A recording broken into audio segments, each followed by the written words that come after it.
السلام علیکم ورحمۃ اللہ وبرکاتہ۔ بسم اللہ الرحمن الرحیم۔ حضور صلی اللہ علیہ وسلم نے متعدد نکاح کیوں فرمائے؟ دوستو کافی عرصے کی بات ہے کہ جب میں لیاقت میڈیکل کالج جام شروع میں سروس کر رہا تھا تو وہاں لڑکوں نے سیرت نبی صلی اللہ علیہ وسلم کانفرنس منعقد کرائی اور تمام اساتذہ کرام کو مدعو کیا۔ چنانچہ میں نے ڈاکٹر عنایت اللہ جوکیو جو ہڈی جوڑ کے ماہر تھے ان کے ہمراہ اس مجلس میں شرکت کی۔ اس مجلس میں ایک اسلامیات کے لیکچرار نے حضور اقدس صلی اللہ علیہ وسلم کی پرائیویٹ زندگی پر مفصل بیان کیا اور آپ کی ایک شادی کی تفصیل بتائی کہ یہ شادی کیوں کی اور اس سے امت کو کیا فائدہ ہوا۔ یہ بیان اتنا مؤثر تھا کہ حاضرین مجلس نے اس کو بہت سراہا۔ کانفرنس کے اختتام پر ہم دونوں جب جام شروع سے حیدرآباد بذریعہ کار آئے تھے تو ڈاکٹر عنایت اللہ جوکیو نے عجیب بات کی۔ اس نے کہا کہ آج رات میں دوبارہ مسلمان ہوا ہوں۔ میں نے تفصیل پوچھی تو اس نے بتایا کہ 8 سال قبل جب وہ FRCS کے لیے انگلستان گیا تو کراچی سے انگلستان کا سفر کافی لمبا تھا۔ ہوائی جہاز میں ایک ایئر ہوسٹس میرے سامنے آ کر بیٹھ گئی۔ ایک دوسرے کے حالات سے آگاہی کے بعد اس عورت نے مجھ سے پوچھا کہ تمہارا مذہب کیا ہے؟ میں نے بتایا اسلام۔ ہمارے نبی صلی اللہ علیہ وسلم کا نام پوچھا۔ میں نے حضرت محمد صلی اللہ علیہ وسلم بتایا۔ پھر اس لڑکی نے سوال کیا کہ کیا تم کو معلوم ہے کہ تمہارے نبی صلی اللہ علیہ وسلم نے 11 شادیاں کی تھی؟ میں نے لا علمی ظاہر کی تو اس لڑکی نے کہا یہ بات حق اور سچ ہے۔ اس کے بعد اس لڑکی نے حضور صلی اللہ علیہ وسلم کے بارے میں 2-3 اور باتیں کی جس کے سننے کے بعد میرے دل میں نعوذ باللہ حضور صلی اللہ علیہ وسلم کے بارے میں نفرت پیدا ہوئی۔ جب میں لندن کے ہوائی اڈے پر اترا تو میں مسلمان نہیں تھا۔ 8 سال انگلستان میں قیام کے دوران میں کسی مسلمان کو نہیں ملتا تھا، حتیٰ کہ عید کی نماز تک میں نے ترک کر دی۔ اتوار کو میں گرجوں میں جاتا اور وہاں کے مسلمان مجھے عیسائی کہتے تھے۔ جب میں 8 سال بعد واپس پاکستان آیا تو ہڈی جوڑ کا ماہر بن کر لیاقت میڈیکل کالج میں کام شروع کیا۔ یہاں بھی میری وہی عادت رہی۔ آج رات اس لیکچرار کا بیان سن کر میرا دل صاف ہو گیا اور میں نے پھر سے کلمہ پڑھا ہے۔ غور کیجئے ایک عورت کے چند کلمات نے مسلمان کو کتنا گمراہ کیا، اور اگر ڈاکٹر عنایت اللہ یہ بیان نہ سنتا تو پتہ نہیں اس کا کیا بنتا۔ اس کی وجہ ہم مسلمانوں کی کم علمی ہے۔ ہم حضور صلی اللہ علیہ وسلم کی زندگی کے متعلق نہ پڑھتے ہیں اور نہ جاننے کی کوشش کرتے ہیں۔ کئی میٹنگوں میں جب کوئی ایسی بات کرتا ہے تو مسلمان کوئی جواب نہیں دیتے، ٹال دیتے ہیں، جس سے اعتراض کرنے والوں کے حوصلے بلند ہو جاتے ہیں۔ اس لیے بہت اہم ہے کہ ہم اس موضوع کا مطالعہ کریں اور موقع پر صحیح بات لوگوں کو بتائیں۔ ایک دفعہ بھاولپور سے ملتان بذریعہ بس میں سفر کر رہا تھا کہ ایک آدمی لوگوں کو حضور صلی اللہ علیہ وسلم کی شادیوں کے بارے میں گمراہ کر رہا تھا۔ میں نے اس کے قریب جانے کی کوشش کی اور بات شروع کی تو وہ چپ ہو گیا اور باقی لوگ بھی ادھر ادھر ہو گئے۔ لوگوں نے حضور صلی اللہ علیہ وسلم کے عزت و ناموس کی خاطر جانیں قربان کی ہیں۔ کیا ہمارے پاس اتنا وقت نہیں کہ ہم اس موضوع کے چیدہ نکات کو یاد کر لیں اور موقع پر لوگوں کو بتائیں؟ اس بات کا احساس مجھے ایک دوست ڈاکٹر نے دلایا جو انگلستان میں ہوتے ہیں اور یہاں ایک جماعت کے ساتھ آئے تھے۔ انگلستان میں ڈاکٹر صاحب کے کافی دوست دوسرے مذہب سے تعلق رکھتے تھے۔ وہ ان کو اس موضوع پر صحیح اطلاعات کرتے رہتے ہیں۔ انہوں نے چیدہ نکات بتائے جو میں پیش خدمت کر رہا ہوں۔ اتوار کے دن ڈاکٹر صاحب اپنے دوستوں کے ذریعے گرجا گھر چلے جاتے ہیں۔ وہاں اپنا تعارف اور نبی علیہ السلام کا تعارف کراتے ہیں۔ عیسائی لوگ خاص طور پر مستورات آپ کی شادیوں پر اعتراضات کرتی ہیں، چنانچہ ڈاکٹر صاحب کے جوابات مندرجہ ذیل ہیں۔ وہ کہتے ہیں کہ میرے پیارے نبی صلی اللہ علیہ وسلم نے عالم شباب میں 25 سال کی عمر میں ایک سن رسیدہ بیوہ خاتون حضرت خدیجہ رضی اللہ تعالی عنہ سے شادی کی۔ حضرت خدیجہ رضی اللہ تعالی عنہ کی عمر 40 سال تھی اور جب تک حضرت خدیجہ رضی اللہ تعالی عنہ زندہ رہیں آپ نے دوسری شادی نہیں کی۔ 50 سال کی عمر تک آپ نے ایک بیوہ پر ہی قناعت کی۔ اگر کسی شخص میں نفسانی خواہشات کا غلبہ ہو تو عالم شباب کے 25 سال ایک بیوہ خاتون کے ساتھ گزارنے پر اکتفا نہیں کرتا۔ خدیجہ رضی اللہ تعالیٰ عنہ کی وفات کے بعد مختلف وجوہات کی بنا پر آپ صلی اللہ علیہ وسلم نے نکاح کیے۔ پھر اسی مجمع میں سے ڈاکٹر صاحب نے سوال کیا کہ یہاں بہت سے نوجوان بیٹھے ہیں، آپ میں سے کون نوجوان ہے جو 40 سال کی بیوہ سے شادی کرے گا؟ سب خاموش رہے۔ ڈاکٹر صاحب نے ان کو بتایا کہ نبی کریم صلی اللہ علیہ وسلم نے یہ کیا ہے۔ پھر ڈاکٹر صاحب نے سب کو بتایا کہ جو 11 شادیاں آپ صلی اللہ علیہ وسلم نے کی ہیں، سوائے ایک کے باقی سب بیوگان تھی۔ یہ سن کر سب حیران ہوئے۔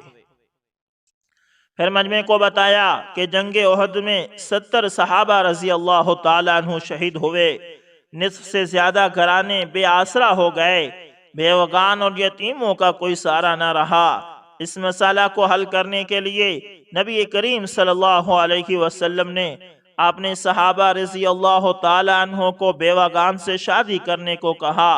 لوگوں کو ترغیب دینے کے لیے آپ صلی اللہ علیہ وسلم نے حضرت سودا رضی اللہ تعالی عنہ، حضرت ام سلمہ رضی اللہ تعالی عنہ اور حضرت زینب بنت خزیمہ رضی اللہ تعالی عنہ سے مختلف اوقات میں نکاح کیے۔ آپ کے دیکھا دیکھی صحابہ کرام رضوان اللہ علیہم اجمعین نے بھی بیوگان سے شادیاں کی، جس کی وجہ سے بے آسرا گھرانے آباد ہو گئے۔ نمبر 2، ڈاکٹر صاحب نے بتایا کہ عربوں میں دستور تھا کہ جو شخص ان کا داماد بن جاتا اس کے خلاف جنگ کرنا اپنی عزت کے خلاف سمجھتے تھے۔ ابو سفیان رضی اللہ تعالی عنہ اسلام لانے سے پہلے حضور صلی اللہ علیہ وسلم کے شدید ترین مخالف تھے، مگر جب ان کی بیٹی ام حبیبہ رضی اللہ تعالی عنہ سے حضور نبی کریم صلی اللہ علیہ وسلم کا نکاح ہوا تو یہ دشمنی کم ہو گئی۔ ہوا یہ کہ ام حبیبہ رضی اللہ تعالی عنہ شروع میں مسلمان ہو کر اپنے مسلمان شوہر کے ساتھ حبشہ ہجرت کر گئی، وہاں ان کا خاوند نصرانی ہو گیا۔ حضرت ام حبیبہ رضی اللہ تعالی عنہ نے ان سے علیحدگی اختیار کی اور بہت مشکلات سے گھر پہنچی۔ حضور صلی اللہ علیہ وسلم نے ان کی دل جوئی فرمائی اور بادشاہ حبشہ کے ذریعے ان سے نکاح کر لیا۔ نمبر 3، حضرت جویریہ رضی اللہ تعالی عنہ کا والد قبیلہ معطلق کا سردار تھا۔ یہ قبیلہ مکہ مکرمہ اور مدینہ منورہ کے درمیان رہتا تھا۔ حضور صلی اللہ علیہ وسلم نے اس قبیلے سے جہاد کیا، ان کا سردار مارا گیا۔ حضرت جویریہ رضی اللہ تعالی عنہ قید ہو کر ایک صحابی رضی اللہ تعالی عنہ کے حصے میں آئی۔ صحابہ کرام رضوان اللہ علیہم اجمعین نے مشورہ کر کے سردار کی بیٹی کا نکاح حضور صلی اللہ علیہ وسلم سے کر دیا، اور اس نکاح کی برکت سے اس قبیلے کے 100 گھرانے آزاد ہوئے اور سب کے سب مسلمان ہو گئے۔ اللہ اللہ۔ نمبر 4، خیبر کی لڑائی میں یہودی سردار کی بیٹی حضرت صفیہ رضی اللہ تعالی عنہ قید ہو کر ایک صحابی رضی اللہ تعالی عنہ کے حصے میں آئی۔ صحابہ کرام رضوان اللہ علیہم اجمعین نے مشورے سے ان کا نکاح حضور اکرم صلی اللہ علیہ وسلم سے کرا دیا۔ اسی طرح میمونہ رضی اللہ تعالی عنہ سے نکاح کی وجہ سے نجد کے علاقے میں اسلام پھیلا۔ ان شادیوں کا مقصد یہ بھی تھا کہ لوگ حضور صلی اللہ علیہ وسلم کے قریب آ سکیں، اعلی اخلاق نبوی کا مطالعہ کر سکیں تاکہ انہیں راہ ہدایت نصیب ہو۔ نمبر 5، حضرت زینب بنت جہش رضی اللہ تعالی عنہا سے نکاح متنبہ کی رسم توڑنے کے لیے نکاح کیا گیا۔ حضرت زید رضی اللہ تعالی عنہ حضور صلی اللہ علیہ وسلم کے متبنہ بیٹے کہلاتے تھے۔ ان کا نکاح حضرت زینب بنت جہش سے ہوا۔ مناسبت نہ ہونے پر حضرت زید رضی اللہ تعالی عنہ نے طلاق دے دی تو حضور صلی اللہ علیہ وسلم نے نکاح کر لیا۔ اور ثابت کر دیا کہ متبنہ ہرگز حقیقی بیٹے کے ذیل میں نہیں آتا۔ اپنا کلام جاری رکھتے ہوئے ڈاکٹر صاحب نے بتایا کہ علوم اسلامیہ کا سرچشمہ قرآن پاک اور حضور اقدس صلی اللہ علیہ وسلم کی سیرت طیبہ ہے۔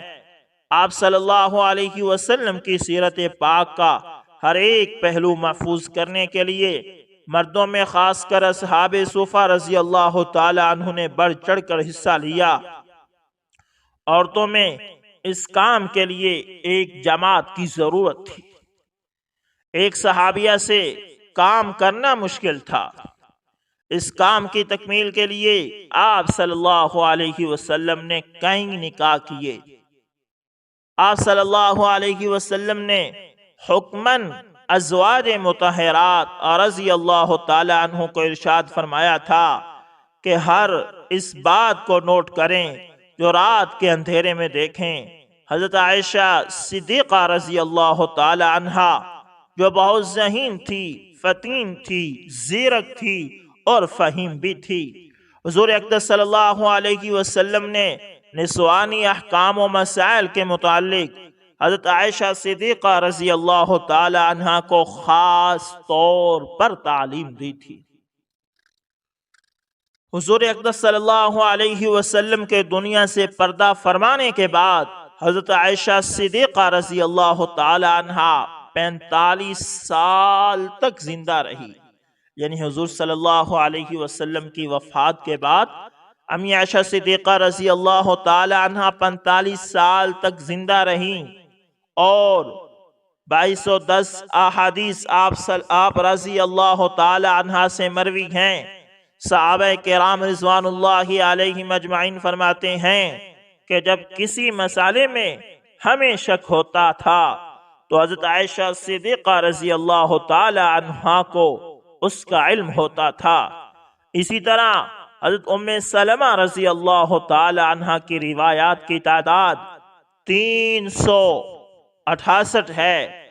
ان حالات سے ظاہر ہوا کہ ازواج مطہرات رضوان اللہ علیہم اجمعین کے گھر عورتوں کی دینی درسگاہیں تھی، کیونکہ یہ تعلیم قیامت تک کے لیے تھی اور ساری دنیا کے لیے تھی، اور ذرائع ابلاغ محدود تھے، اس لیے کتنا جانفشانی سے یہ کام کیا گیا ہوگا اس کا اندازہ نہیں لگایا جا سکتا۔